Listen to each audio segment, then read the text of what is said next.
Welcome to the step 2 on how to apply for your Canadian citizenship. In this step, all you need to do is to complete the physical presence calculator. In the previous step, we talked about how to find out if you're eligible. So if you haven't watched that video, you can check in the description area to see the step 1, which is to find out if you're eligible for Canadian citizenship. Note that before you begin with this process, it is important that you read the instructions to make sure that the date you choose matches the date on your citizenship application form. I will show you guys once we get to the physical presence calculator. Let's dive in.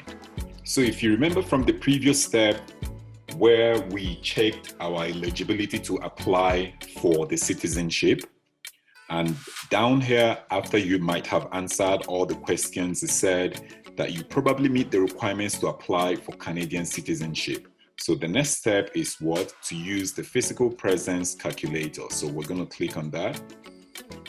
And then it brings us to this point.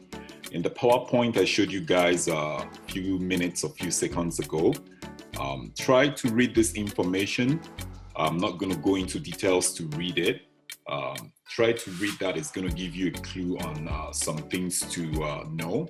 But let's just dive right in on how to start the calculation. So for this particular physical presence calculator, I'm just going to put in random numbers just to give you guys a clue of what it's going to look like once you're done. Okay, start calculation. So in here it says enter the date you will sign the application. And it says if you do not know when you will sign the application or are only checking to see if you're eligible, enter today's date. So let's just say that we're trying to see if we're eligible. So we're going to enter today's date. And then enter the date you became a permanent resident of Canada. So you're going to put in your exact date. So this date, I'm just going to make it up. Let me just put this random number here so that we can just keep going and calculate. In here it says, do you have Canadian temporary resident status as a visitor, international student, temporary worker? I would say yes, submit. Do you have, okay, I've answered that question. So only list the periods of time you had authorized temporary. So for this type, I will just say, after I came as an international student, after that I got a temporary as in work permits. I will say temporary worker. So I will just use, I'm just going to use this number on top here just to make up something so that we can, but for you, you're going to put the accurate number or the accurate date. You got all this information. So I just want to show you guys what it looks like. So I'm just going to make up this number. I'll just put 2016 03. I'll just say 07, hopefully that works out. And then I will say 2018 03 11. Okay, I'll add entry. You have not completed. Okay, I think I'm missing something, or they have not been entered correctly. So I'm just gonna, for this one, I'll put 06. Hopefully that should be where the problem is. And this one I will stick to the 010. Let's see. Okay, that worked out. Okay, so like I said, I just made this number up, and now in here I'm just gonna put, it says the type, I'll say temporary worker. No, okay, I don't need to put any other information here. I'm just going to calculate. Did you spend time serving a sentence for an offense in Canada? I would say no.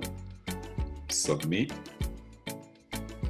Did you spend, I'll say continue. Did you leave Canada between, it's a no for me. Submit. Continue. And this is just what it's going to look like. So in here, it says, According to the information you provided, you meet the requirements to be physically present in Canada for at least 1,095 days in the 5 years immediately before the date of your application. Your eligibility period. So for this eligibility period, based on you filling out the physical presence calculator, use the right information because you're going to be needing this information right here in your application, in your citizenship application form.